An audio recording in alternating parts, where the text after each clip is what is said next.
You have a link for it?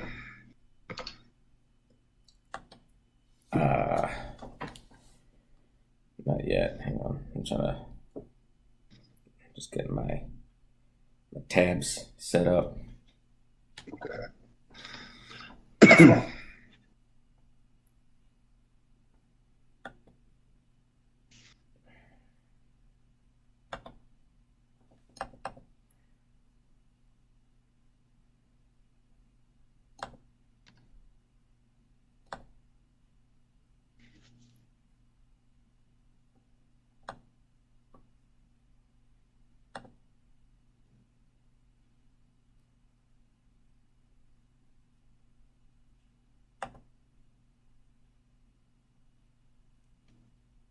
It should be up on YouTube.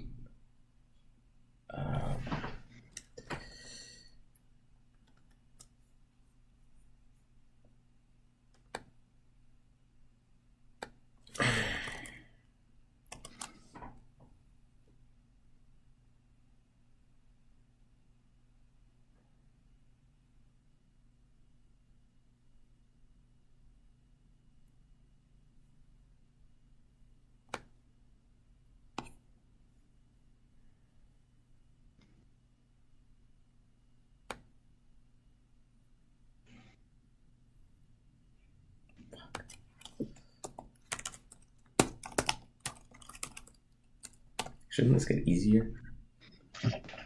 Turn on the light.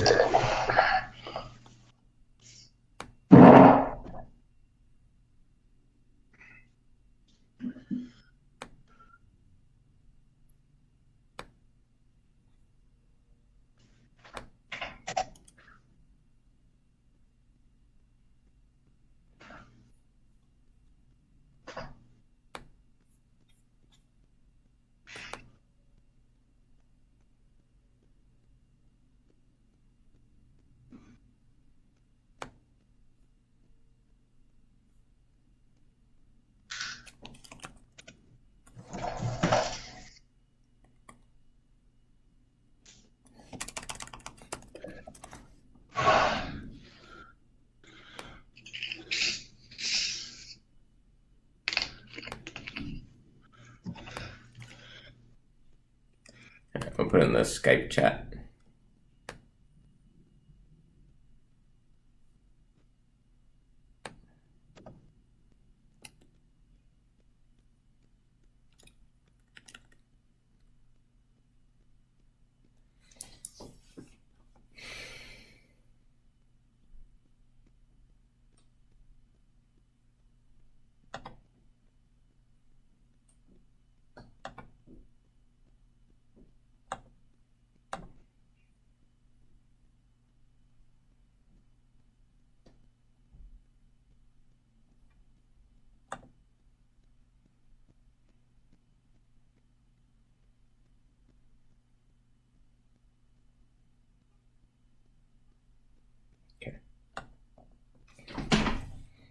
All right, so on the video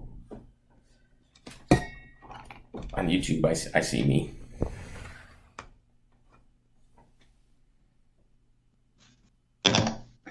Yeah, it's not doing it on the stream, so it must be mine, which is fine as long as the stream shows that we're good. It's delayed a little bit, but It's like a solid 20-second. That's probably almost like a minute delay. yeah, it's a little bit, but it won't affect people watching, I don't think.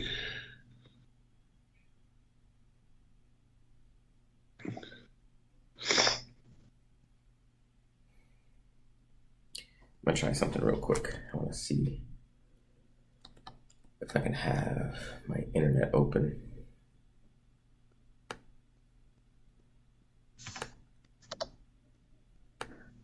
And then if you guys will see that.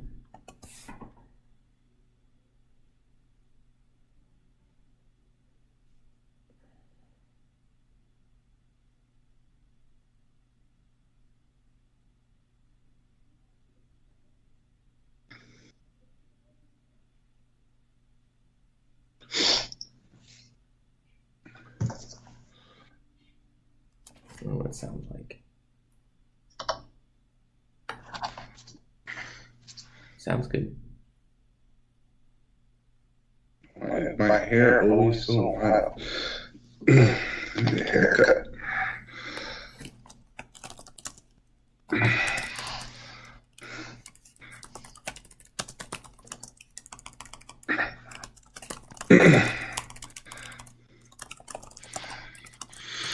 Alright, so Definitely got a haircut this week. Alright, start sharing it. Yeah, I mean we're live. Streams up. Everything looks good there. So let me know whenever you want to kick off. I don't have much thought about for an intro, but Okay.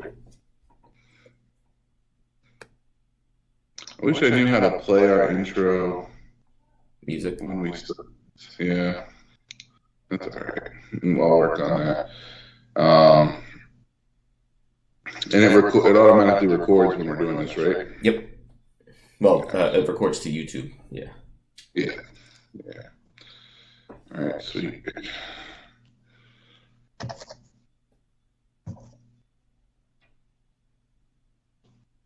Yeah.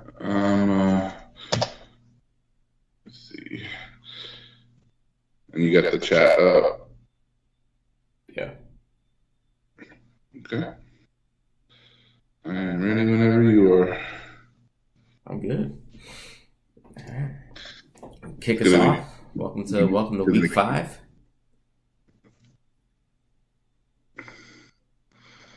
Yeah, week 5. First off, welcome back, David Brennan. Super happy to have you back. Hey, I appreciate it. It's boring being right and then having somebody not to be wrong with, so it's kind of, it wasn't exactly the funnest of times, but you know, the fans got their insight, so that was good. But how was your trip? It's good. You know, I went to Germany. Hit Oktoberfest up. Got exposed to different level of football.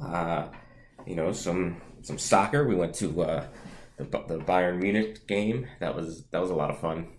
They won 7-0 that day, so there's plenty of goals to go around. And I gotta say those soccer fans will definitely give us American football fanatics a run for our money. Sounds like a Jets game, 7-0. That's cute. Yeah, hopefully we'll be the one scoring 7. But this week, I am very high on the Jets. We can talk about that a little bit later. But I think you can start fire up Breece Hall, fire up Garrett Wilson, and that's probably about it. But I think those two guys will have monster days and fire up the Jets defense as well. What about Zach Wilson, man? You weren't encouraged by his effort against the Chiefs last week? In all fairness, I've bashed on Zach a lot, and it was a good game for him. But I'm not going to go out there and say I expect him to play like that week in and week out. I think maybe Kansas City was caught off guard. They probably planned for a run heavy game script, and then the Jets came out and we're passing a lot. So I think that was more of just maybe Kansas City not being ready for Zach Wilson to go out there and sling it than how good Wilson is. And if you watch the game, he had a clean pocket most of the game. There wasn't a lot of pressure on him, so the O-line held up. Whether that's the O-line's that good or whether that's Kansas City's defense is still rounding into form remains to be seen. But I don't know how many games like that he'll have a clean pocket, or any quarterback will have a pocket that clean. So I'm going to reserve judgment on what I think Zach will do the rest of the way. It was encouraging. It was obviously his best game as a pro. I don't think he's on the fantasy streaming radar, even as bye weeks approach. So we'll see. Okay. I like it. Yeah, it was I don't know, man. Zach Wilson, as much as I don't want him to succeed, I was a little encouraged by it. Well, I mean, it's season 3 for him, so this is make or break season. So we'll see. He Yeah, reminds interesting. me. Oh, sorry. I was going to say, I mean, for people who have quarterback issues this week, with bye weeks coming up, Herbert's on his bye week, so I had to figure that all out and everything. There were a few leagues I had Herbert and Watson, unfortunately, so that was not the brightest. I picked up Powell in one, but I mean, Zach Wilson, I wouldn't be opposed to picking up this week. I mean, they're playing Denver, who obviously can't stop a college team at this point, so I'm not too worried. I think Wilson will have a decent day today. Both Wilsons will have a decent day today, to be honest with you. So might not be a bad pickup if you're hurt at quarterback and you find out someone is injured or you just got to replace somebody. That's what I was thinking this week. But For Zach Wilson? Dude, watch Zach. Man, I should have put him as my start this week. I mean, Dobbs is out there too, but Yeah, that's what I was saying. I guarantee you Zach Wilson's available. Yeah, I would go. I would go Dobbs over Wilson. I might even go. Obviously, Sam Howell already played, but I probably would have picked Sam Howell over Zach Wilson if you're on a bye. And I quietly like Ryan Tannehill this week. And dude, Stop. no, Indianapolis has no corners. Their top corner just went out. So they're starting a second round pick and a seventh round pick. They're sure they have a good front seven, sure, but I think DeAndre Hopkins could have a big day, which in turn will lead to Mr. Tannehill returning to form of 3 years ago. David, man, I'm so sorry, man. I thought you learned your lesson after the first couple of weeks when I told you DeAndre Hopkins was a waste of time. But apparently we have to do this one more week. That's not gonna. The Colts have Jonathan Taylor back. They're encouraged. Like this defense, they're gonna rise up to the occasion. They're gonna run all over. Tennessee is not a good team this year. It's gonna be a bad week for them. No way. Tannehill over Zach Wilson. No. Indianapolis is giving up the 8th most points to opposing wide receivers. So I know. If pre Jonathan Taylor doesn't play defense. Oh man, that team is so hyped to have him back. That's gonna be which, by the way, that brings me to my next point. How did I tell you this Jonathan Taylor Colts situation was going to play out? You did nail that one on the head. I for sure thought he was getting traded, but you nailed it. He's staying. He had no leverage. I'm surprised that they got a 3-year deal done. And I'm surprised that the money's not bad. It's not bad for the Colts and it's not bad for Taylor. Obviously everyone looks at the McCaffrey deal as the outlier. But I think it's a strong deal for both sides. And yeah, just going into it, it's just Taylor he just had no leverage. So I didn't expect anything else. Yeah, no, you were right on that one. I hate to say it, but you nailed that one. Plus, on top of that, I mean, the compensation that was offered kind of surprised me a little bit that nobody rose to the occasion and actually offered enough to get him away from Indianapolis. But kudos to them, man. Anybody who has Zach Moss is crying as of yesterday. So I mean, I know one of my friends is a Colts fan and he has Zach Moss, and I said, well, that was a waste. Yeah. So, what really solidified it for me was when they traded or they cut Deion Jackson. And, once they cut Deion Jackson, I was like, okay, there's no way they're getting rid of Jonathan Taylor. Because, Zach Moss isn't that good, to where you have basically nobody behind him. So once they got rid of Deion Jackson, and then he wound up signing with the Browns, I was like, okay, they definitely plan on bringing Taylor back. Because Deion Jackson was supposed to be the starter going into the season before he broke his arm.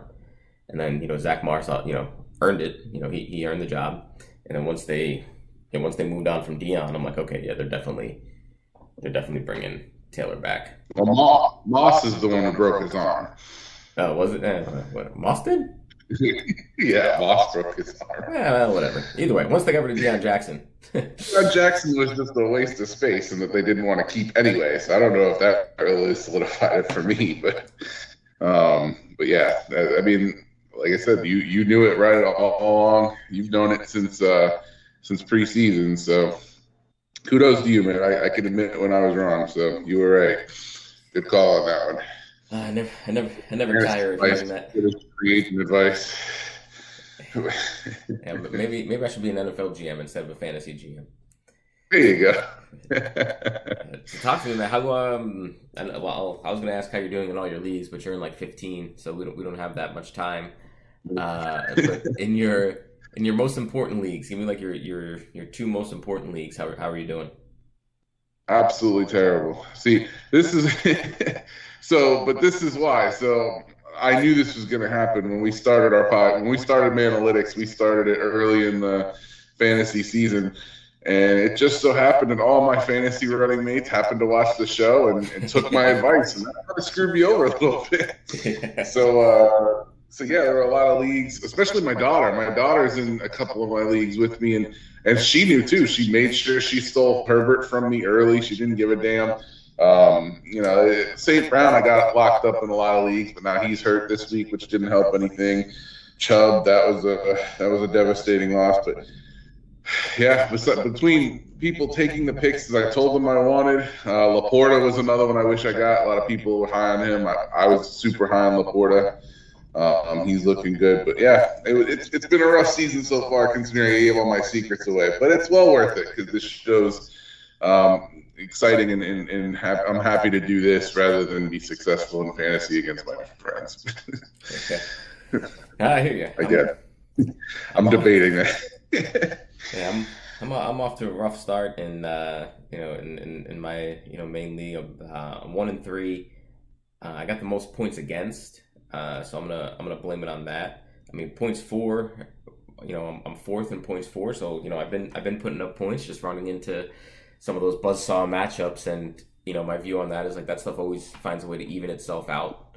So I'm not too worried about it. I did make a mistake last week. I sat a chain in favor of Damian Pierce, who I'm still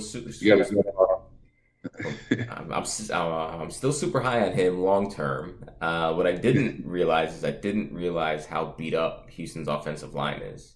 They've been, throughout the season, they've been missing 4 starters on the line.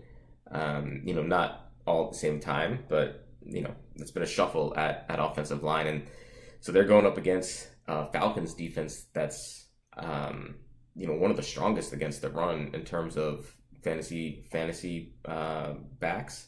So I do have him on the sit list this week. Well, not on the sit, on my personal sit, not the ones that we'll go over. I know Houston's getting a starter back on their offensive line, so that's encouraging. But I don't think encouraging enough for me to stick Pierce in the lineup. But let me ask you, so I'm looking at my flex spot. Yeah. So right now I have Dobbs in there. Another guy you were dead wrong about.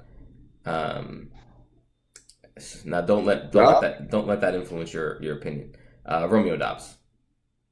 Oh, yeah, I was wrong. Well, Watson's still, he's making his case right now. He'll do well this week. But okay, you have Dobbs in the flex. All right, and I could go Pierce, Hopkins, Judy, or I probably won't even do this one, but Jake Ferguson. So let's just go Pierce, Pierce, Hopkins, or Judy, or Dobbs. Pierce, Hopkins, Judy, or Dobbs. So take Judy out of the equation completely. He's just completely busting. Take Hopkins out of the equation. He's completely busting. So it's really between Pierce and Dobbs. No, you definitely go Dobbs. They're playing Vegas, who isn't really known for their defense right now. They've already given up quite a bit. Their secondary is not solid at all. Josh McDaniels is an offensive mind, obviously, so that team's defense is just garbage. You definitely start Dobbs. That shouldn't Yeah, I thought about Pierce this week. I was, and I agree with you. Atlanta's got a good defense overall. Their secondary is solid too. Terrell and Jesse Bates. Like Bates was a big pickup for them in the offseason, so he's killing it. So either way, whether you're running or passing, it's going to be tough against Atlanta. So I sit Dobbs, or not. I start Dobbs and I sit Pierce in that situation for sure. But yeah, I mean Dobbs is quietly, depending on how your scoring shakes out, but in this league, he's quietly the number 15 on the year, in for wide receivers, which, maybe you call him 14 because DJ Moore's already played, but I think that's solid, and like you said, he's going up against a Raiders defense that's Swiss cheese. They have to be probably one of the more disappointing teams in the league, but it's. I do wonder about Hopkins. I think he could feast. Against the young Indianapolis secondary. That's just got a bunch of holes. Their top corner's done. At least for this week and maybe the next couple weeks. And so they got a 2nd round guy and a 7th round guy out there. I think Hopkins has the chance to feast. I mean, if he doesn't do it this week, then I'll officially be off the DeAndre Hopkins train, and he can go to my drop list. But I think maybe he shows some signs of life this week. Yeah, I mean, like don't get me wrong, like Vegas is still ranked decently on defense. So I just don't like their secondary. I think eventually that's going to start to implode. I think people have just been able to run all over them, but Green Bay isn't going to run all over them this week. So. So I mean, Dobbs in that situation, I start him. But as far as like other situations, there's a few guys I like more than Dobbs this week. But especially with Watson, making his return last week, I think he gets more into the swing of things this week. So that's going to take away a little bit, but we'll see. I think either way, I think both receivers will get some, but there's other guys that you can fit in there and be okay with. So not Jerry Jeudy though. Stop with that shit right now. He's let me down all season. It pisses me off so bad. Yeah, I took one flyer on him. One flyer in one league I took on him, and I regret it ever since. So yeah, he's been awful. I thought because there was talk going into the season that he could play the Michael Thomas role in Sean Payton's offense. And, I thought he was better suited for that than Cortland Sutton, who, I've been a huge fan of. I had him like 3 years in a row and then finally decided he's not good. But now he's having, a better year than Jeudy. So I thought Jeudy could have a good season and, not quite, put up Michael Thomas numbers,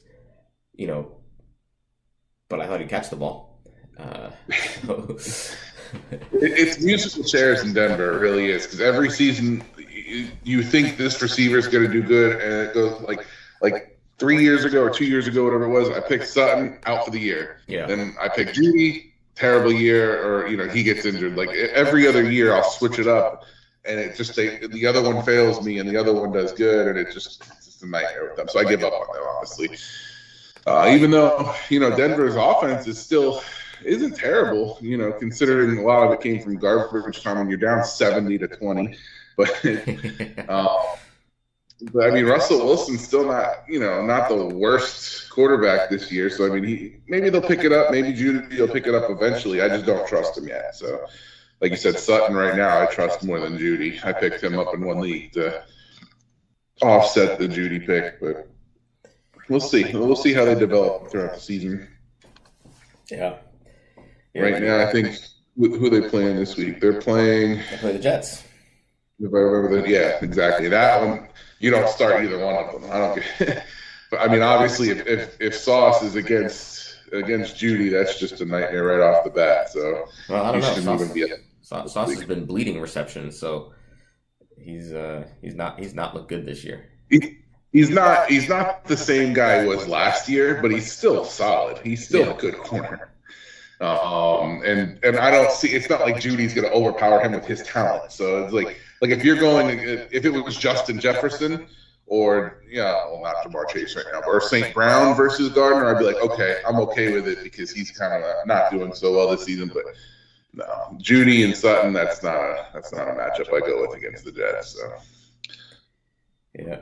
Yeah. but Well, what are some matchups you're shying away from this week, or some matchups you're looking forward to seeing?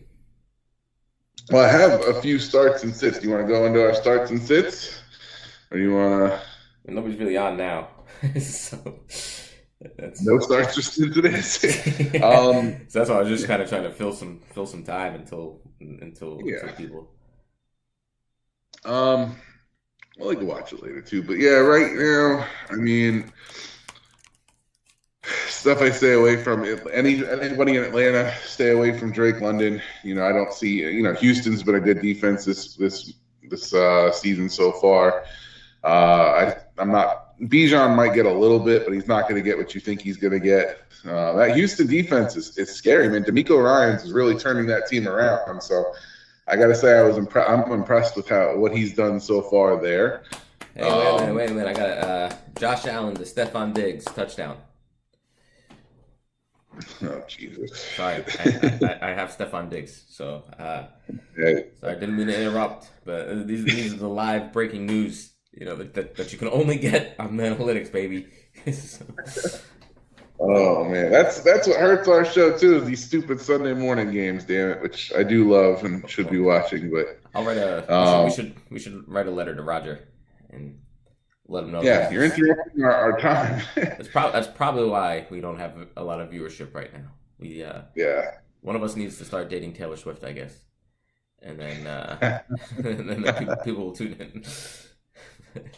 Dude, forget Taylor Swift. I was getting mad because they keep showing Taylor Swift.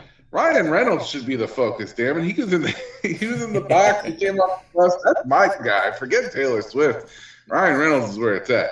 But yeah, matchup wise, upset this week. Watch out for this upset. I'm telling you right now. And I know you're gonna think I'm biased because I hate Jalen Hurts, but I have the Rams beating the Eagles this week. Yeah, Taking them down and. Sorry, Yeah. sorry. Go ahead. No, the Rams, their defense is really underrated right now. I think they got rid of some of the older guys out there. They got rid of Jalen Ramsey and Bobby Wagner and got rid of some of that and they turned it into some young talent. And now I think they're 8th in defense this season so far. So that defense is really stepping it up. The offense obviously is going. They're bringing back Cooper Kupp this week, so the offense is going to get a boost on top of Nakua. So that'll be an interesting matchup. I really think the Rams can take down the Eagles this week. So No, I agree. Expose Jalen Hurts. Yeah, no, I agree. Like I think it'll be a fun 35-30 type of game. But I think the Rams take it. The Eagles secondary is just too beat up still. They're missing some key players there from a fantasy perspective. They're giving up the 3rd most points to wide receivers. So I'm firing up both Puka and Kupp this week. I think those are both safe plays. I think Stafford has a huge game. If he's available on your waiver wire somewhere, scoop him up. I think it's going to be a good old fashioned shootout. But I agree. I think the Rams take the game. I don't know if it's technically an upset. I don't remember the line, but I had Jacksonville winning this game. They've been out in London for 2 weeks now, and Buffalo's just flying out there. So I thought that was a big advantage for Jacksonville to have. So I had them winning this game. But yeah, no, I agree. You got any other upset alerts? So I have it right here actually. So the line, the Rams are plus 4.5 this week. So yeah, it's technically an upset, but yeah, I like the Rams this week. I would take those. I would just all day. figure it out and have them beating them straight up. So Yeah. Yeah, not too many upsets. I mean, another one that I see happening possibly is Arizona beating Cincinnati. Arizona's plus 3 this week, and I don't know, man. That defense, that's another defense that people didn't expect to kind of to kind of produce, and they really are coming along nicely. So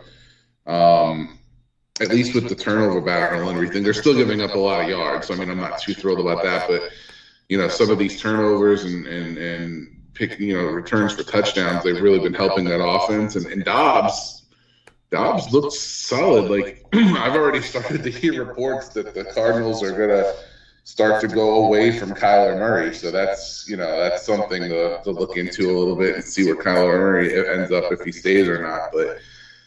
But this week I have the Cardinals beating the Bengals straight up. I don't even need to take the line on that one. Just because the Bengals, man, that offense, you want to talk about offensive lines that are just terrible, and they're not dealing with injuries. That's the worst part. Like they're not used to, they have to deal with injuries. Joe Burrow's got to be so mad he signed that extension. He's really got to be upset. Like maybe when he gets home and he can, bathe in money, that's cool. But on the field, he's got to be super upset because they are just not blocking for him at all. It's embarrassing.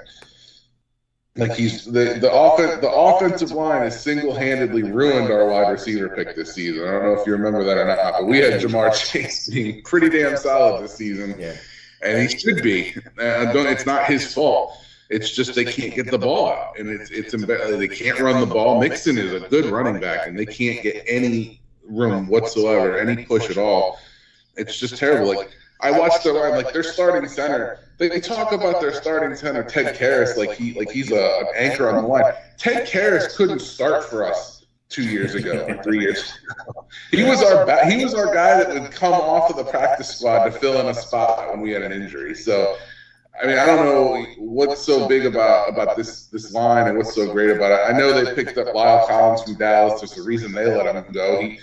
He's not really the most dependable, but I don't know, man. They got to fix that line. Like, as great as it was to pick Chase, and I know, Chase was a solid, wide receiver the past couple seasons. I still don't know if maybe they should have picked Penei Sewell in that draft instead of Chase. I really don't know, man. Yeah, at this point, that was always the debate, and at the time, they got ripped for catering to Burrow's demands and getting Chase.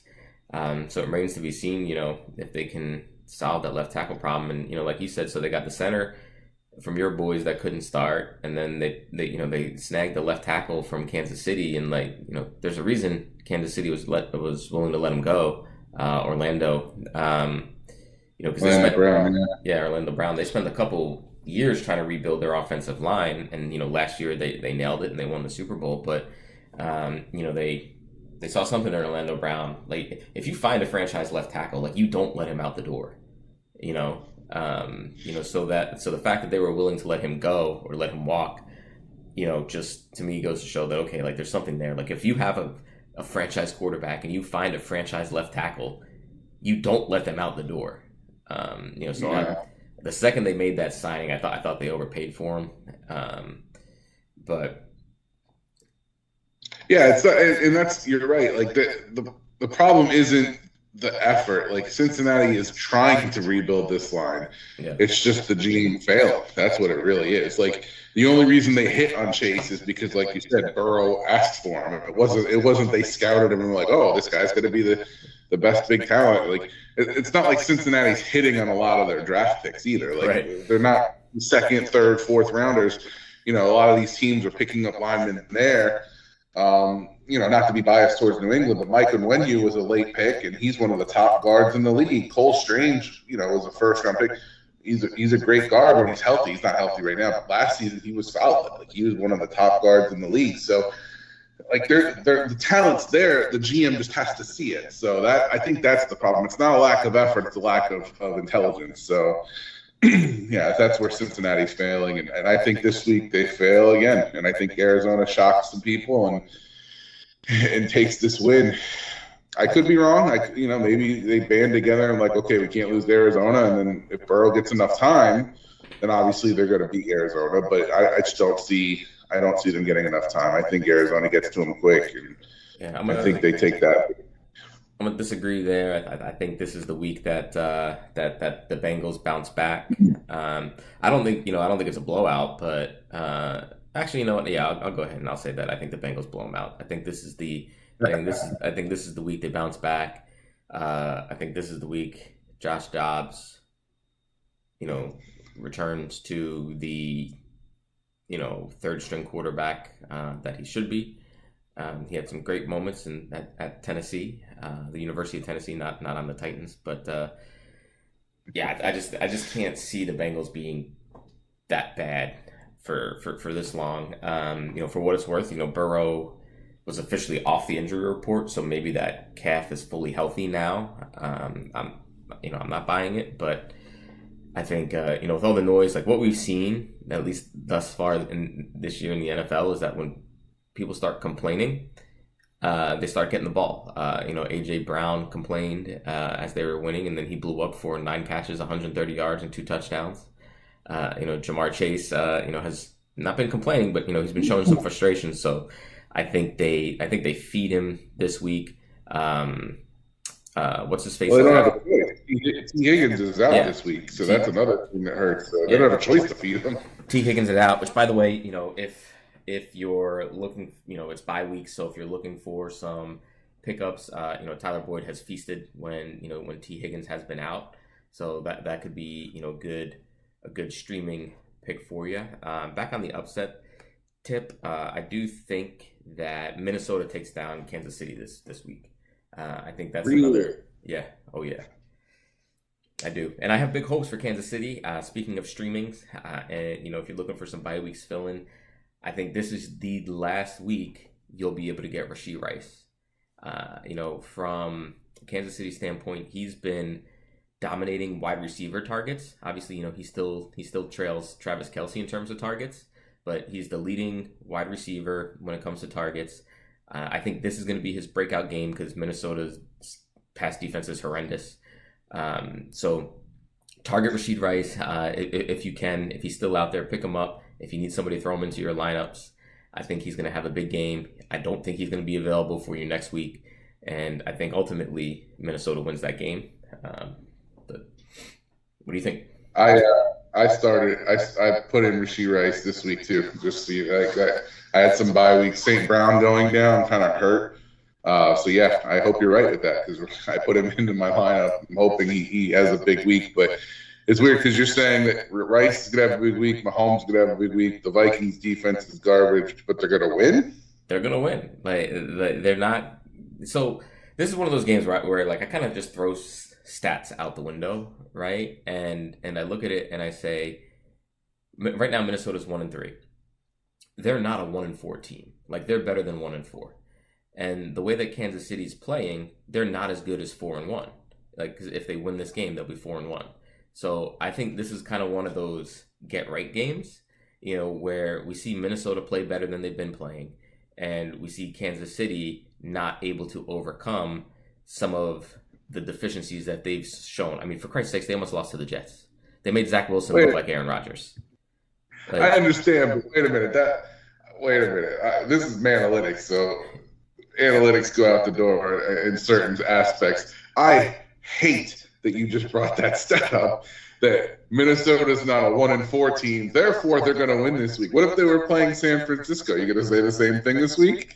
Yeah, like they're due for a win. Like they're better than their record has shown. Now I haven't watched a lot of Vikings games, so maybe there's very good reasons why they're so bad. But coming into the year, I knew they were going to regress. Because they won 11 one-score games last year. Like that's just that just doesn't happen.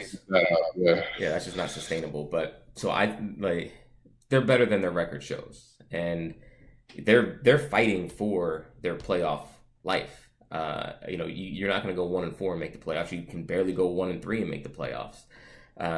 Whatever the stat is on that, I know it's low, but you got to look at it a little bit differently because there's 17 games now instead of 16. But they can't go 1-4 and make the playoffs, so they're fighting for the rest of their season. It's a home game.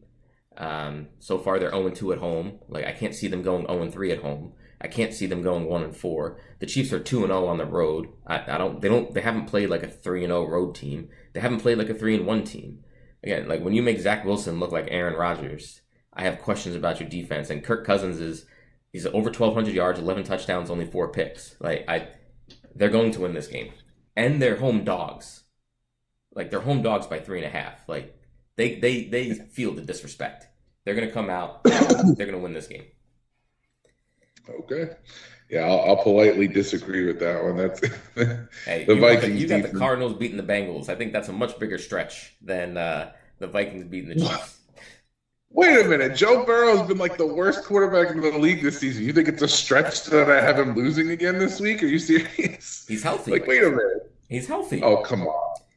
Sometimes you just gotta go with your gut, and your gut's telling you the wrong things. So Minnesota is in the lower echelon of defenses. They're still in the middle between 10 and 20, but I think they're 12 or 13, I think, when it comes to defense. And Kansas City is one of the better defenses this year. So tell that to Zach Wilson. I've watched Vikings games this season. I know their defense is going to give up points against Mahomes. I already know that's going to happen. I don't doubt that. Jordan Addison laid a big-ass goose egg last week, which disappointed me completely. I can see it happening again, to be honest with you. Jefferson will do well. Madison maybe get a little bit, but not much against Chris Jones. I don't know where you think this offense is going to come from Minnesota, but I have Kansas City blowing out Minnesota. So we'll see. That one I'll definitely pay attention to with a side bet with you, obviously, because I do not see Minnesota winning that game at all. Dude, you're wild. Like, what do you mean you don't know where the offense is going to come from? The offense is going to come from the same place that all 1,211 touchdowns from Kirk Cousins has been coming from. Justin Jefferson. Justin Jefferson, Hawkinson, and I think Addison has a bounce back game. You know, he's a rookie, so he's allowed to have a bad game. And I'm just telling you, like, I can't see them Minnesota going 0-3 at home. I can't see them going 1-4. And I can't see the Chiefs. The Chiefs aren't playing well enough to be a 4-1 team. Like, you know, you almost blow it to the Jets, and I think we can all agree the Vikings are better than the Jets. That's not how this works. It is how it works. Dallas lost to Arizona. We're better than Well, I don't know if we're better than Arizona, but we're comparable to Arizona. We shouldn't have been blown out. Right? You can't do that any given Sunday, man. Like, okay, the Jets rose up. They almost got a win. They got cheated out of it by a penalty. Whatever, we'll let that one go. But you don't think the Chiefs are like, okay, we just almost lost to the Jets. It's time to amp up our game because we can't be doing that shit on a week-to-week basis. We need to make a statement this week. So there's plenty of ways you could spin it. And the best way to do it is say the Chiefs are going to win and they're going to blow them out handily. So, okay, well, we'll see. We'll see. That one I'll keep track on. Any other upsets this week? Oh man, I'm upset that you don't see that. What about the Texans? I have the Texans. They're underdogs this week. I couldn't believe it against the Falcons. Oh yeah, I think that's a shoo-in. I think Pittsburgh could upset Baltimore. It depends on, is Pickett playing or not? Does it matter? Well, it's not because I think the Steelers are so good, but Lamar Jackson has historically struggled against them. So I want to go Dave. Whoa, what is that? No. Did you just hear music? Dave & Buster's for sports and $5 bites. But I had to visit. Hey, J.C. Jackson is playing today. All right. That's big news. Damn dead. So I made a trade. Kenny Pickett. It doesn't matter who the hell plays. That Ravens defense is gonna shut them down. That offense is bad. Trade for $5 bites at Dave & Buster's. You know you want to. Well, I think he's very comfortable. He's so conscientious. He looks like he's moving around really well. We'll get to that when we do our starts and sits because I definitely have one of their players sitting down this week. So, I don't disagree. I don't agree with you there. I think Houston's a good one to go with. I can't believe they're 2.5 underdog against the Falcons and Desmond Ridder. That one blew me away. Yeah, I don't understand that one at all. Like, the Texans should be favored in that game. The Falcons. I mean, I guess the Falcons have a good defense, but other than that, no. I think some of these lines make sense. I do see. I think New England, they're home favorites. It's only 1.5, so whatever you can call that, a coin flip. I think they win that. game. Miami's 12.5-point favorites, and I think they cover. I do too. I agree with you. I can't believe the Colts are underdogs too. Actually, I like the Colts over the Titans. It's that defense, man. It's the DeAndre Hopkins effect. Vegas knows. You're gonna burst my spleen. Will you stop it, please? Oh, Jesus, DeAndre Hopkins. Yeah, how far he's fallen. Poor old guy. Now, he's got to be so mad at it. What? Why? I want to go to a contender that can win a Super Bowl. I have Josh Allen. I have Patrick Mahomes. I'm going to go with Ryan Tannehill. Who the hell says that in their mind? Like, we've got to test him for some type of drug or psychedelic. He must have been hanging out with Aaron Rodgers this offseason. Because that blew my mind. They did. I don't understand. They did test him, and he got a 4-game suspension. Yeah, that makes a lot more sense. Oh, that's absolutely terrible. I just couldn't believe it. But anyway, okay. That one was all about the money. He was just trying to go somewhere where he can get the most money. That's all that was about. Own up to it.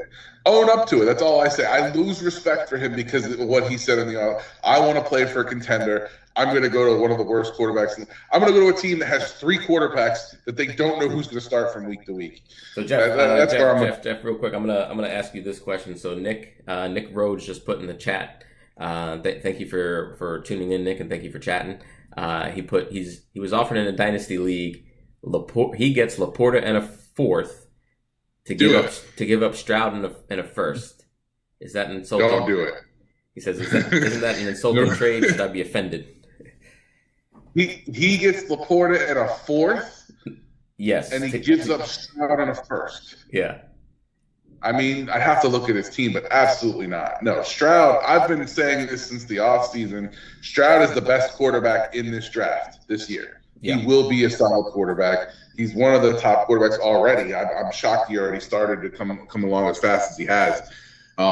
They've turned that team around. We talked to Nick last week or 2 weeks ago, whatever it was. With Dell coming along nicely. Nico Collins obviously had a great week last week. Like, he's got the receiving core. But once that line gets solidified, that's just going to help him even more. No, Stroud is not. And a first-round pick on top of it. Like, I love Laporta. I think he's going to be the next George.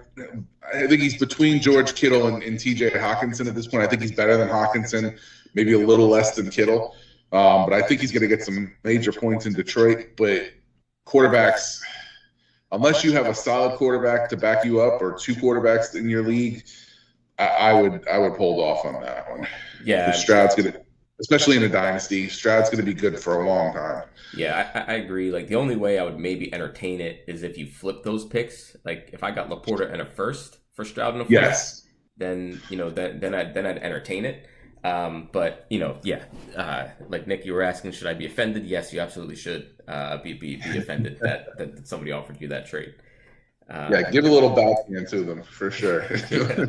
Now, if you want to flip take it, off your glove like olden days and just slap them with your glove and say it's a duel. That's it. Yeah, if you want to flip those picks, then maybe that makes it interesting. Like Jeff said, if you have another strong quarterback, and I don't know if it's a 1 QB league or 2, but yeah, I think Stroud would solidify it for me for CJ Stroud. And again, this is I'm a Michigan guy and he's an Ohio State guy, so it's tough for me to admit these things. But that game against Georgia, where that was for me when I was like, okay, like, this dude's for real.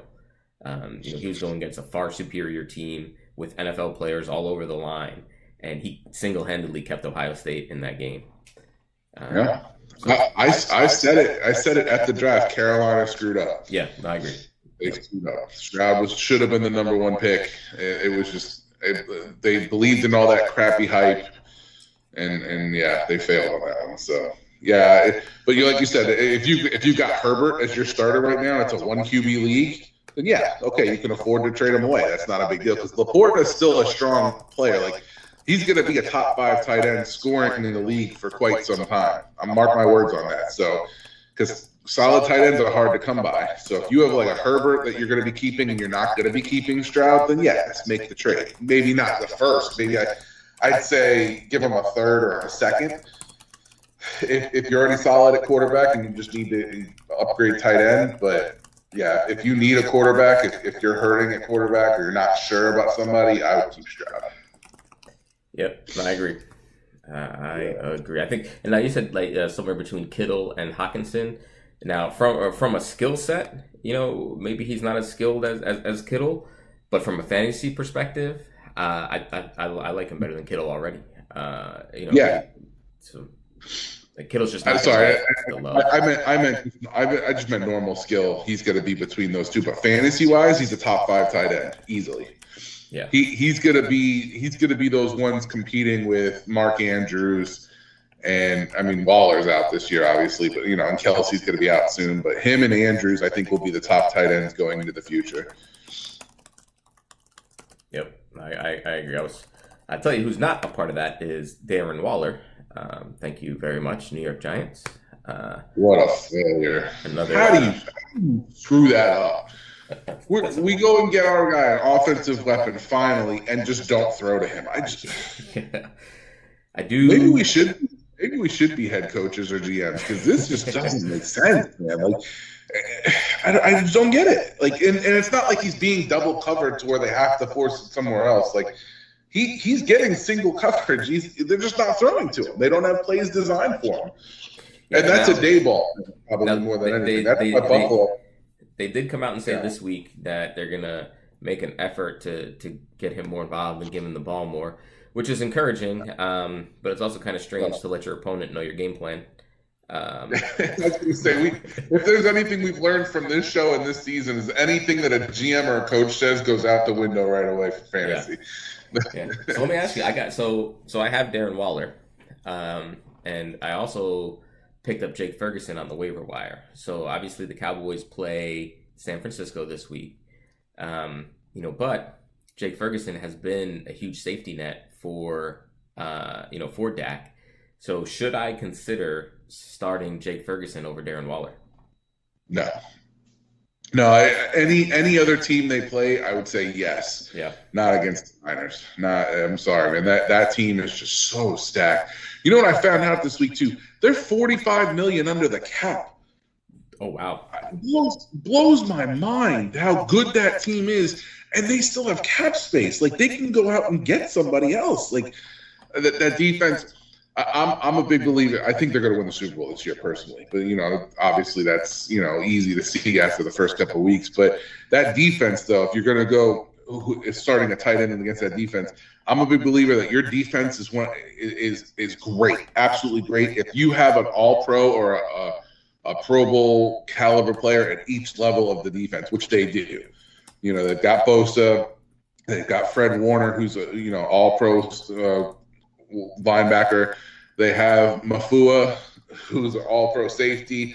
Even their corners, I told you about their corners. Their corners are good. There's not a lot of weakness on that defense. So no, Ferguson, I don't start this week. You can listen to the Giants talk about Waller getting more play time, and hopefully they're right. But I take a flyer more on Waller than I do on Ferguson, just because they're playing Miami, who's not the greatest defense either. So maybe you got a shot this week. Hey, just a quick update. Just some quick injury news. At Buffalo, more on their defense. Matt Milano carted off with a knee injury. That's a huge blow to the Buffalo defense. That's one of the best linebackers in football. And so Nick did chat in. He currently has Rodgers, Love, and Allen at QB. Aaron Rodgers? Yeah. It's a 2 QB league. So I mean, you got Josh Allen. Like I replied back into the chat that I'd make the trade, but not giving up a first. Like I'd swap the picks, and I would take Laporta and a first for Stroud in the fourth, because I'm gonna roll with Allen, and you can probably roll with Rodgers next year, or Love, or Love's doing good. I roll with Allen and Love, to be honest with you. Yeah. So the only thing you're losing is depth for this season. That's the only thing you're losing. Yeah. So I'd flip So Nick, if you're still watching, I'd flip the picks. I would counter with Laporta and a first for Stroud in the fourth. And I got no problems with that deal, given your QBs. Especially because if they're trading for Stroud, that means they have a quarterback issue. So you take advantage of it. Yep. Yeah, percent. Yep. All right, cool. Yeah, sorry to cut you off. But yeah, I agree. If the Niners were playing anybody else, I would have slid in. Or if the Cowboys were playing anybody but the Niners, I would have swapped Ferguson and Waller. Just can't do it. Yeah, I like Ferguson. He's better than Schultz for sure. Schultz was a complete waste of time. I can't believe anybody even picks him up at this point. That's the only person That's the only person Stroud doesn't pass to. But yeah, I think Ferguson's a good tight end. He's gonna be decent going into the future too. He's a good hold-on piece later on in life too. So not as good as Laporta, but don't start him this week. Yeah. All right. Well, speaking of starts and sits, let's we're about to come up on in 4 minutes the early injury news, early actives, inactives. So before those come down the pike, who you got as your start sits this week? All right. So let's throw it in there real quick. Let me pull up my notes. So we were already talking about Arizona upsetting Cincinnati. We were talking about Arizona upsetting Cincinnati. Cincinnati getting upset. My start on quarterback of the week is Josh Dobbs. I had a few that I was going with, but I wanted to kind of go out on a limb for people who had quarterbacks on bye weeks, needed to pick somebody up. Josh Dobbs is going to have a good week this week. He's only slated for 13.86 points this week. Cincinnati, their defense is they're okay, but their offense has been absolutely atrocious all season. So Arizona is going to be on the field with their offense more often than not, and I think that's going to help. So I really think Dobbs has a good week this week. I think he can easily surpass 13, 14 points. That shouldn't be a problem at all. So Josh Dobbs, I'm going to start as my quarterback. You want to go through all of them, or you just want to? Well, I'm gonna pause it right there because we just got this question on Twitter. You can check me out on Twitter, Davey Footballs with a Z. The fantasy football guru. Didn't they change it? Isn't it X? Whatever you want to call it, X, Twitter. Call it whatever you want. We'll keep it Twitter. Just give me a follow. Flex. Rashee Rice versus the Vikings, or Tank Dell versus the Falcons. Ooh, that's a good one. Yeah. That's a good one. I think Dell has a bounce back week. And you got Nico Collins, who's going to be facing off most likely against Burrell. His name AJ. Yeah. I start Dell over in that one just because I think Houston. I really think both receivers are going to have solid seasons, and they're going to go back and forth all season. I think it's going to be 1 week Dell, 1 week Collins, and they're going to go back and forth. But yeah, I agree with you. Bounce back. I would start Dell this week. Rice will be good. Dell will be better. Oh man, this is tough because I really think Rashee Rice is going to have a breakout. But I also think that Tank Dell is going to have, if the question was Nico Collins or Tank Dell, I would hands down say Tank Dell. Yes. Because I think that I just think that he's to your point. I think it's going to be a seesaw when one's hot, the other's cold, kind of like AJ Brown and Devontae Smith. Not to say that those guys are on that level, but usually it's one guy feasting and the other guy not feasting. I'll say it. We're on that level. A lot of watch.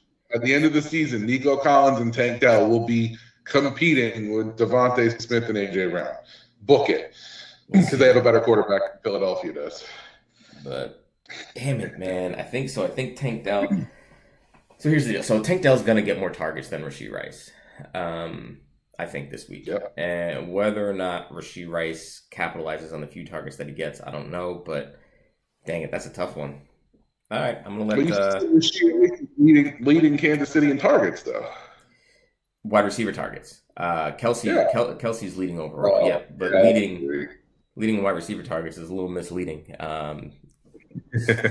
5 could get you the lead. But that's the problem with starting Rice over Dell is that Dell, he's only competing with one guy, and that's Nico Collins. You don't have to worry about the tight end in Houston. I just mentioned that Dalton Schultz is a waste of time. With Rice, you have to worry about Sky Moore. You have to worry about Watson. You have to worry about Kelsey and all running backs out of the backfield. Like, there's just so many things they could do. Like, they don't have a lot of great weapons, but they have a lot of good weapons to where it's hit or miss on that. So I agree with you. Well, I say Dell anyway. That's just me. But. Yeah, I think I'm leaning towards Dell. I know Nick likes Dell too. He's watching Rhodes. He's a big Tank Dell fan, so he'll like that pick too. But cool. Yeah, I'll tell you my other two starts real quick, and then you can tell me your starts. My second start, I think some people are kind of unsure if they should start him because he's had a slow start to the season. But I'm starting for sure, no questions asked, Derrick Henry. Derrick Henry, he had a slow start. People are starting to say, maybe he's not the best running back anymore. Sharp might be taking it over at the backup. But he had a good week last week, had a little bit of a breakout last week. But against Indianapolis, you start him no matter what he's doing, even without that break. 6 of the last 7 games he's played against them, he's gone over 100 yards. Okay. Indianapolis this season on their defensive side, you say their secondary is bad. Their run defense is bad. They're averaging about 126 rush yards a game this season that they're allowing. So, and 3 of the 4 games that they've played this season, they've given up 2 rushing touchdowns in 3 of the 4. So Derrick Henry not only is going to get the yardage, but he's going to get the touchdowns too. So at least one touchdown, maybe 2. So definitely make sure you start Derrick Henry. I would even start him in a daily fantasy league, which I've won 2 of the 4 in our fantasy league. I just want to throw that out there. So for daily fantasy, Derrick Henry is a great play against Indianapolis. And then my third start, if you guys saw it last night, we posted it in the Manalytics Facebook page just so you guys had it before Buffalo played Jacksonville. But hopefully you started Christian Kirk this morning. When he goes against bad, I've noticed the trend. He's played 1 bad defense this season, and he did terrible. And he played 3 good defenses this season, and he's blown up all 3 times. So Buffalo is one of the top passing defenses in the league. He's going against a bad defense or a good defense, put him in. So that's why I have him there. So those are my 3 starts for the week.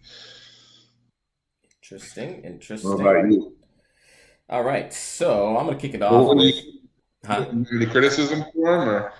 No, I think I like the Henry one. I don't really disagree with any of them, really. Maybe. Now you're thinking. Huh? Now you're thinking straight. Yeah. I think they're solid. So, all right. So my 3 starts this week. I'll start with the big news. Cooper Kupp is active. The latest reports are that he's going to have no limitations. So he's not going to be on a snap count. So I expect him to go out there and play a full litany of snaps. So if you have Cooper Kupp, I think you can start him. No qualms, no questions asked.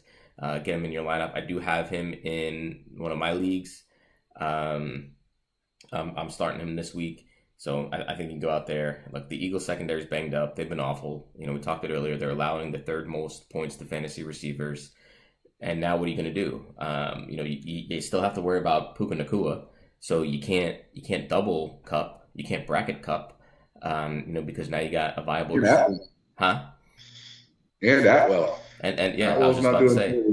They've got a lot of options, yeah. Yeah, and you still have Tutu Atwell, and I think this is going to be, in my opinion, one of the higher scoring games of the week, right outside of Minnesota upsetting Kansas City. So go out there. The over under on this game is 50.5. I would take the over on that. I'm looking more at like 60, 70. But sometimes the Rams Eagles game. So sometimes these games surprise you, and when you think it's going to be a high scoring game, it winds up being a defensive battle. But it's in LA. It's a home game. The Rams are having a better year than I think even the Rams thought they were going to be at 2-2. So I go Cup. No ifs, ands, or buts about it. The other guy I start. We've been talking about this a lot. How many points is Cup supposed to put up this week? That's a good question. Hang on, let me find that out for you. I'll look it up. I'll keep going. Okay, cool. The other one we've been talking about, and apparently I like him a lot, but I guess not more than Tank Dell. Rashee Rice. You can go ahead and fire him up for all the reasons that we talked. Right now, in the league that I'm looking at, he's projected for 6.9 points. So I think he's going to far exceed that, again, against a Minnesota defense that's allowing the most fantasy football points to opposing wide receivers. Rice has, seen his targets increased. He's separating himself in the passing game from the rest of the young Kansas City wide receivers. He's their only reliable option. I think he exceeds that total. And then Sam Laporta. I think you got St. Brown's out. And, who else is that defense going to, or who else is that offense going to funnel through? I mean, you got St. Brown that's out. Gibbs is expected to miss the game. He was just recently downgraded to doubtful. Not that he was having a huge impact on offense, but, he was more of a passing down back. So I look for that offense to funnel through Laporta. I think Jamison Williams is back this week, but, he's still got to work himself into form. And he's also got to make sure he's not on FanDuel before the game starts. So I think he was questionable, I think, with injury, so I'm not sure if he's starting or not. But yeah, I think that offense funnels through Laporta this week. I think he can, he could be tight end 1 this week. Yeah, he's projected to get 12.27 points, so apparently other people agree with you too. Yeah. I went a little conservative on Rashee Rice. He wasn't expected to get a ton of points, so I was like, all right, let me. Oh, that's good. If that's your blow up, Cooper Kupp's projected to get 17.61 points. You sure he's going to outdo that? 17. I mean, I got what I'm looking at. I got him at 14.9 in the league. So if we could adjust that to 14.9. Yeah, I guess we can just make up numbers. That's cool. Yeah. And then Laporta, I see Laporta in the league I'm looking at as 3 points. So if we could. Oh, I'm just okay. I'm just kidding, but I do have comment. Where you're going with this? Laporta, I do have a 10.55. What site are you going through? Well, I'm going through Yahoo, but it's my main league, so the point system is probably different than whatever you're looking at. Is it half PPR or PPR? Half. Oh, that's why. Mine's full. Oh, okay. Because a lot of people do full because, that's what real men do. But whatever. Yeah. I mean, either way, it'll all shake out. Maybe. So I'm gonna go off of what I was seeing, which is 10.55 and then 14.92 because that's what I've been doing all year. Is going off of my main league projections.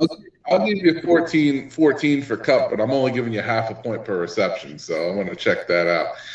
I mean, I'm not giving you a point. I'll screenshot I believe you. I believe you. I'm going to make sure I go backtrack that to make sure I'm not giving you full points on those catches that he gets, all 4 of them, because he's not going to have that great of a day. But whatever. Maybe it is. Hold on. Let me check. Maybe it is full point. Let me check the settings. League settings.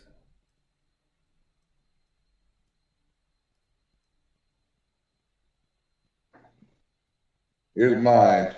Cooper Kupp. 17.61.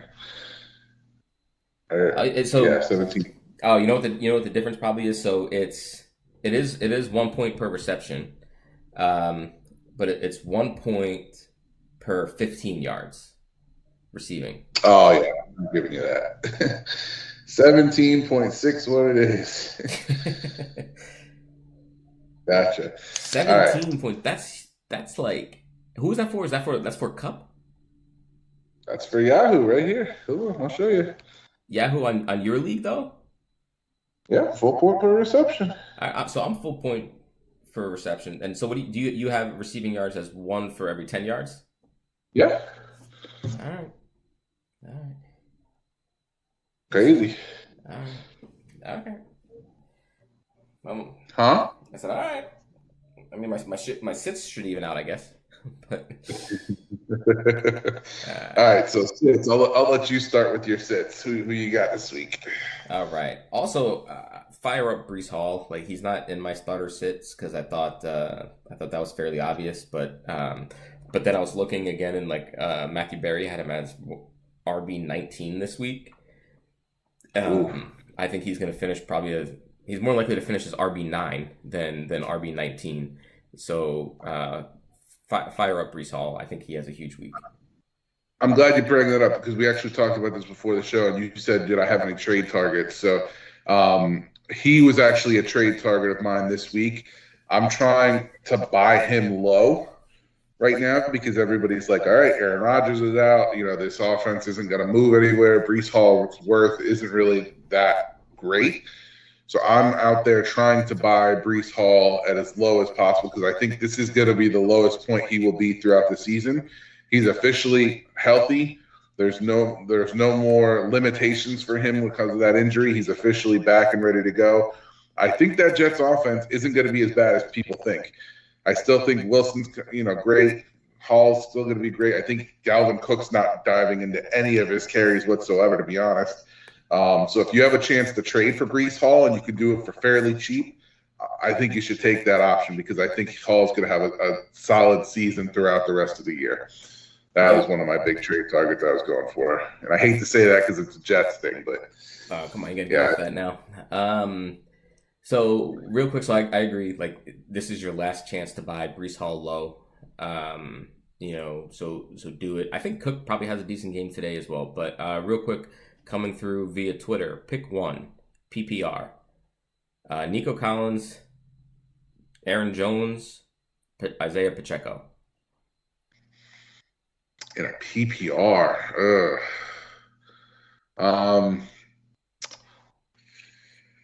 Aaron Jones, Isaiah Pacheco. Well, I don't like Pacheco too much this week because again, they spread it around quite a bit. I think he'll do okay. That's tough, man, because I'm not a big Aaron Jones fan, but if he's healthy this week, Aaron Jones might be the pick on that one. Just because of Vegas' defense not being the greatest. He is questionable. Yeah, that's what scares me. It's like I'm not big on Jones. I've already seen people start to pick up A.J. Dillon. So, it's questionable. Yeah, it's questionable with a hammy. Yeah, I'll go Collins, even though I hate his matchup against Terrell.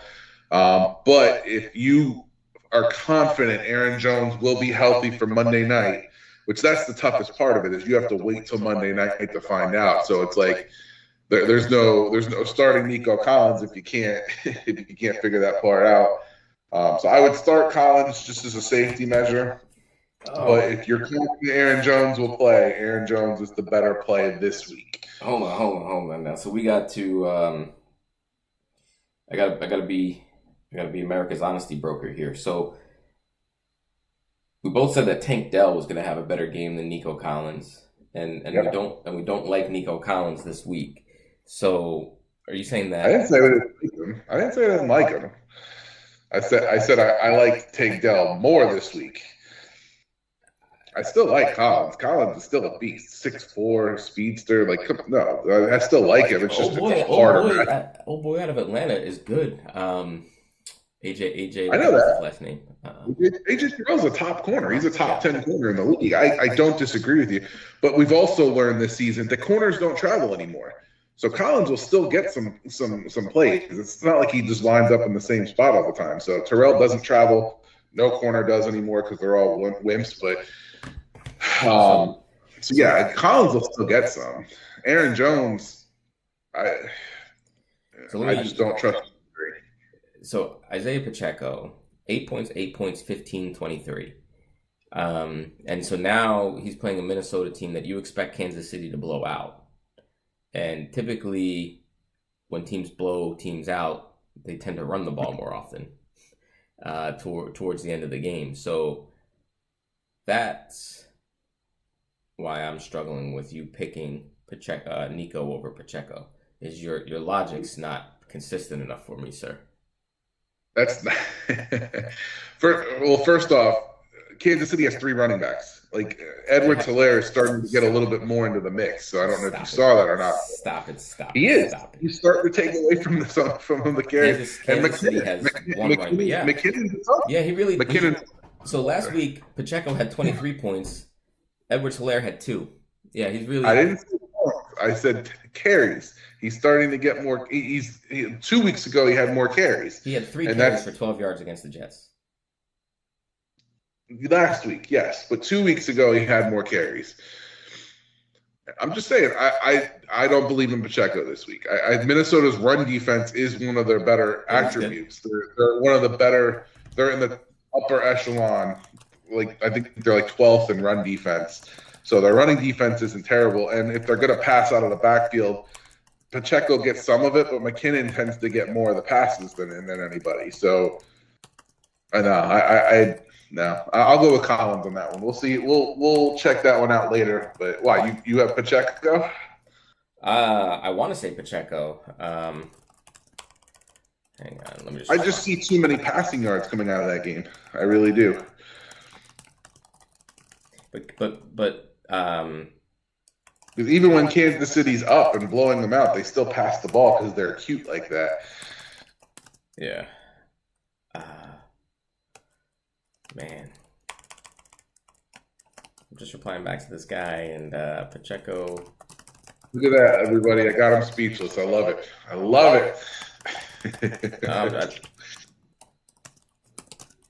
right, so I'm gonna say I'm gonna roll with you and lean Nico, and you know what? I'm gonna put my co-host is with you. So the truth broker's agreeing with me now, huh? I'm gonna say I like Pacheco, but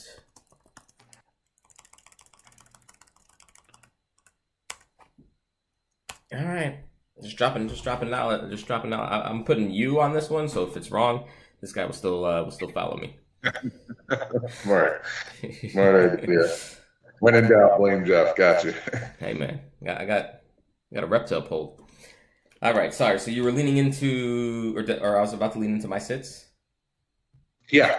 Who do you got sitting this week? All right, I got sitting this week. Another gentleman returning back from injury who is expected to be on a snap count. One Jonathan Taylor. So takes a little bit longer for running backs to kind of get into game shape. And playing speed. I still think he'll get his touches, but I just don't think it's going to be a ton of touches. Not too sure what he's projected for in Jeff's Mutant League of scoring, but only 11.4. Only 11.4. All right, that's close to what he's projected for in mine, which is 10.8. So, I think he could see 10 carries, 50 yards, something like that. I don't know who's going to get the red zone work. If he gets the red zone work, then I'm screwed. But I would, if he was on my team, depending on my running back situation, I'd probably start him. But I'm okay with leaving him on the bench, seeing how this shakes out. Just because I don't trust it yet. You still have Anthony Richardson there, who could steal some red zone carries, and Zach Moss. It's not like Zach Moss has been playing bad. They just signed Jonathan Taylor to a big contract, so I would ease him back in, and I would sit him this week. I think next week, fire him up, no questions asked. Raheem Mostert, I'm sitting him this week. I know he's going against a putrid Giants defense, but I think the most surprising thing of A-Chain has not been like his efficiency, which, is unsustainable. It's that last week he far outpaced Mostert in red zone touches. And the knock on A-Chain coming in was his size and that he's small. So, he out-carried Mostert last week. He's been running more routes than him, and he's getting the red zone work. So I look for Mostert to take a step back, starting officially, this week, And he'll still get some big plays in now or then, but I think he's going to be more big play reliant. I look for A-Chain to have a big week. And then the last one that I'm sitting, we just talked about Nico Collins for all the reasons we just talked about. You the one that you agreed now to put in instead of Aaron Jones? No. I put that on you. I would have went Pacheco, but I don't want to confuse the guy and give him a non-answer. Again, like AJ Burrell is a top corner in the league, and Atlanta's quietly giving up the 7th fewest points per game, to opposing receivers. I believe in Stroud, but I just believe that this will be a Tank Dell game. Okay, all right. Now we go to the segment where I tell you you're wrong. Jonathan Taylor is not going to be on a snap count. I don't believe that. I think that's BS. Let's just go off of Jim Irsay and what he's basically said. He's basically said that running backs don't deserve long contracts because they don't last long. Oh, we're going to sign you to a 3-year extension. I'm going to run the shit out of you every chance I get. That's what Jim Irsay is going to say. You want $42 million? You're going to earn that shit. And he's going to earn it this week. They're going to put him in every play possible. And that line, I mean, that running game has actually been solid. Zach Moss was the 9th best running back in fantasy right now. So he's actually under, not being talked about enough. And to put Taylor back into it, I just think it's going to blow up. Taylor's already going to be set up for a good offense to run. I definitely think he outperforms 11.4 or even 10.8, whatever you had. Mostert, I agree with you with. I don't think he has that great of a game. I think they pass all over them. And A-Chain's been getting most of the load. And Collins is tough because, like I said, I believe that if corners traveled, but they don't travel with the receivers anymore, I still think Collins will get a decent amount. Again, Dell will have the better day. Collins will still outperform what he's projected to do, though. So that's just me. But we'll see, right? There's a reason I'm 9 of 16 and you're 7 of 18 on the season. But whatever. Yeah, because I take big swings. Whatever. So does Mark Reynolds in baseball. He's not a Hall of Famer last time I checked. It was either home run or strikeout. So, hey, if he played in today's world, he'd be better. Okay. All right. So my sits. This one's a big one. And you're going to think it's bias, obviously. But God, here we go. If you have Jalen Hurts in your lineup this week, you are fooling yourself. I'm telling you right now, he's projected to get 21 points this week against the Rams defense, which I told you is young and up and coming. The Rams offense, I think they're going to do well, and it might become a shootout a little bit, but I don't think Hurts is going to get a lot of passing yards against that defense. I think they're going to have to run the ball to kind of slow down the Rams offense, to be honest with you. Hurts is not going to outperform 21 points. If you have him or you have a better option that you think can get 20 points, like a Josh Dobbs, for instance. No, don't start. 20 points from I'm just kidding. I'm saying if you have a decision to make between two good quarterbacks, you definitely don't start Hurts in that league. You definitely do start Hurts in that league. You don't. I can't even let you finish. This is asinine. Like Hurts is gonna get his no matter what, dude.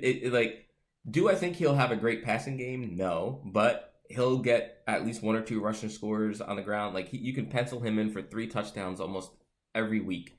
Depending how they're going to get them. Like your hate for Hurts is at this point, like I would think that you're a Giants fan more than a Patriots fan with how much you hate Jalen Hurts. But like it's unreal. I don't know what 21 points equates to. Now it's supposed to be 23 points. I guess it's gone up a little bit, but I'll stick with my original amount. Because now it's up to 23 against the Rams, which he's only outdone 23 2 of the 4 games that he was in. So half of and that's because he played bad defenses. He played Minnesota and Washington, who were top 10 in bad defenses. So, but when he plays a good defense like Tampa or New England, who's a good defense, he doesn't perform over 20 points.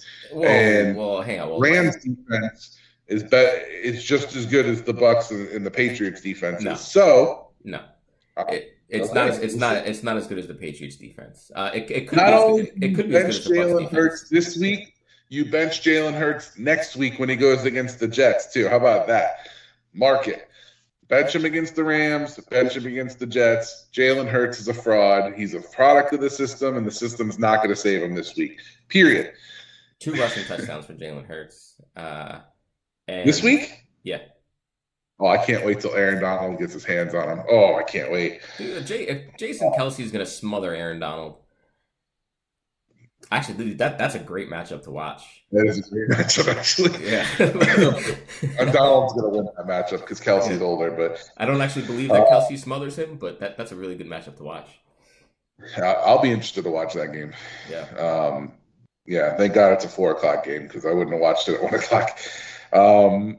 The second sit that I have, this one's kind of apparent because he's been crapping the bed all season, but right now, yeah, Najee Harris, he's projected to get 11 points this week, 11.05. He's projected to get 11? I know, and Wow. you can't start them. Simple fact: Baltimore's defense, they're a solid defense right off the bat. They have the best linebacking core in football with Roquan and Queen. So right off the bat, they're going to be destroying him. There's no way he's getting any catches out of the backfield. He's not going to be able to get past the line. But not only that, the offense is failing him too. Pickett is not good. We've already established this. Kenny Pickett is not a solid quarterback. He looked good in preseason. That's all he's going to look good in. Maybe the XFL in the future. But right now, he's failing Najee Harris, and it's really hurting his fantasy value because Harris is actually a good back. If he was in a better situation, I think he'd be putting up a lot more points. But just a bad situation. 11 points is not coming to you. So if you have the chance to bench Najee Harris this week, definitely do it. And then another bench. I'm hoping you read my message from last night to kind of get it in before the game started. I hope you benched Calvin Ridley in place of Christian Kirk if you had both, because that was my flip flop there. Calvin Ridley was going to have a bad game this week. He's projected to get 12.09. Kirk was projected to get 12.08. So Kirk, I think, was the better play. Calvin Ridley, he's good against the bad defenses. So it's so weird how it is. So Kirk plays a good defense and he does well, and Calvin Ridley plays the bad defenses and he plays well. But when he plays those good defenses, he completely disappeared so far this season. So again, Buffalo's defense, huh? Sorry. No, finish up. Well, no, Buffalo's defense we already know is the second best defense in the league right now, especially against the air attack. So I think Kirk's going to have a good game. I think Ridley doesn't. He disappears in those big-time matchups. He only feasts against the bad defenses so far, which is sad. He's still developing that rapport with Lawrence, so maybe he'll get better throughout the season. I have faith in him. I do like Ridley, but he's going to have to come up in the big games and not just the small ones. So here's the fun of having these games right now. You're 1-1. Calvin Ridley is currently 2 for 14, and Kirk is 1 for 6. No. Yeah. Kirk had a 30-yard catch earlier. Must have been a flag. No. Yeah, oh, sorry. I was looking at rushing. Kirk has 14 points. Yep, sorry. No, I was looking at rushing. Yeah, Kirk's 6 for 78. Ridley's 5 for 70. So he's and he's got 14 yards rushing. So he might be right at as this game heads into the fourth quarter. Yeah. 11-7, real barn burner. Well, actually, Ridley is barely outperforming his, so I might have been wrong on that. But I was right on Kirk, though. Kirk is still outperforming him. So yeah, I can't believe Najee Harris is projected for 11 points. Like he's got he's fighting for his job. I don't know what Jaylen Warren's projected, but I would more likely start Jaylen Warren than Najee Harris. So. If you have to start one of them, gun to your head, maybe you're right, but I don't start either one of them. It's the situation that's the problem. Yeah, Kirk's got 14 more than Ridley right now. Yeah, it's the situation. It's not Najee. It's not like Najee's a bad back. Like we've seen him be good. It's just that line isn't the greatest. They got Philadelphia's guard from last season. He's not bad, but they still have a lot more to fill in. And again, when you have loaded boxes of 8 people in the box because you don't think Kenny Pickett's going to burn you, it's not a real concern. Like Deontay Johnson's not there. Pickens is not performing that great. You know, he's good, but they can't get him the ball. Calvin Austin's their only deep threat, and he's only caught like 2 big plays at that. So it's not like we're really scared of that. Like there's nothing to be scared of. Fryermuth's going to be out this week on top of it, so that's another weapon that Pickett doesn't have, but he's not going to hit him anyway, so it doesn't matter. Yeah, but just getting some injury news as the early actives and actives are funneling in. Sorry, I agree. I agree everything that you said. Like Pickett sucks, and on top of that, Fryermuth's been ruled inactive this week with the hamstring injury that he suffered last week. So, I mean, you got no threats in the passing game there. So yeah, I agree. Miles Sanders active. Saquon Barkley officially inactive. I thought he had a chance to play this week, but fire up Matt Breida. Jonathan Taylor active. Derek Carr active. Good news for the Patriots there. So if you James Winston, so yeah, fire up the Patriots defense if you have it. And then Freiermuth was probably the other big inactive. Ramondre Stevenson active, and then Treylon Burks inactive, which was expected, but that just leads me go DeAndre Hopkins, man. Laramie Tunsil's active. Okay, so that's big for your Pierce pick. That is big. Now I'm wondering if I start Pierce. You might have over Dobbs, you mean, right? Yeah, that's a tough one, man. I might just go Hopkins with Treylon Burks out. I might just go Hopkins. Can you please get off the damn Hopkins train for the love of God? Stop it. If you start Hopkins this week and I see Dobbs and I see Dameon Pierce put up good numbers and Hopkins sitting there with his goose egg again or little or no points, I'm going to be very mad at you. I'm going to be mad at you that you're leading our fans into the wrong direction with this bullshit. So Hopkins is done. It's not even all his fault. He has no quarterback. That team is bad. Ryan Tannehill is going to lose his job by week 12. For sure. It's going to happen. They're going to start Will Levis or Malik Willis. One of those quarterbacks is coming out by next season. So, yeah, stop that. I want to take a look, and I want to see who the Falcons have played that, quote-unquote, gives them this top rushing defense. Let's see. So they've played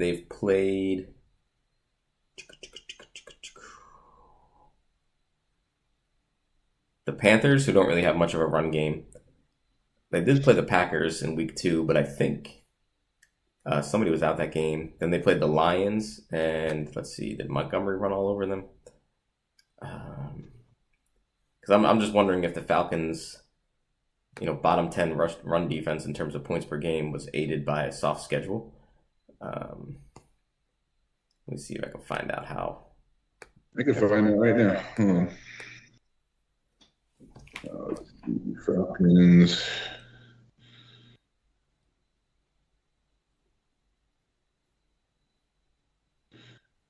Yeah, so they played Jacksonville. They shut down ETN decently. Montgomery, I don't think, had a good game that week. Oh, he didn't play that week. Yeah, I think it was Gibbs, and Gibbs was an easy stop that week. Let's see what ETN did. Well, he got 9 points. So, not a lot, I know, but let's see. Yeah, ETN 55 yards on 20 carries, so he's only like 2.5 yards per carry, so he shut down that one pretty easily. Yeah, Aaron Jones missed the game versus the Falcons, or left early because he had 0 points. I mean, Gibbs had 80 yards. It wasn't terrible. So I mean, they're not playing like the Eagles or top rushing offenses. So I mean, they're not going against even the Panthers. Like Miles Sanders obviously is disappointing, so that wasn't a big rush defense either. So yeah, I'd probably start Pierce if I had to pick one of those three. Dobbs is definitely second, and Hopkins is nowhere to be found.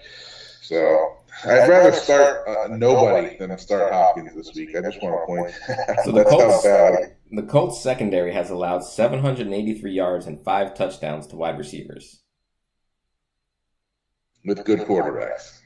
I don't know who they've played.